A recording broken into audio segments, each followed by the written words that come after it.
Žmonės, jau trūko čia. Va, kaip padariau jau. Čia štai pradedu daryti.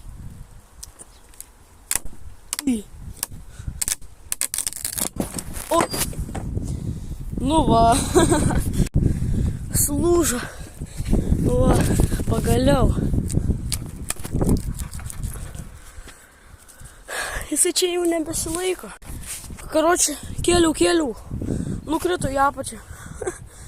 Karočiui, man atrodo, kad dar jis čia va panaudoti. Laiko žiūri tvirtai. Reikės čia va nupjauti. Ta dalį nereikalinga. Ant sienos gal panaudosiu. Ir šitą dalį ant sienos irgi panaudosiu. Viskas, nukirtau.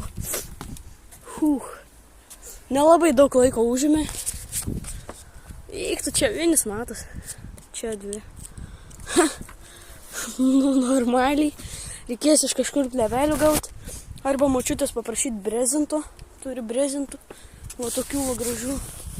Be skilių. Aišku, šitie dabar su skilėm. Nes čia ten toj pusėj buvo labai daug ir ten šakos suplėšė biškį. Ir nuo vinių dar. Kai reikėjo nuimti vinis, o tai va, kurios ir įkaltos. Nors pasirodo, aš turėjau va tokį va plaktuką, kuris gali vinis ištraukti. Ir dar yra magnetas, kur vinį padedi, taip padarai ir vinis iškart įsikala. Ir nereiks su pirštais laikyti ir paskui bet piršus. Ne! Gerai, laukit daugiau visokių video, kaip aš čia statau namelį. Visiems ate.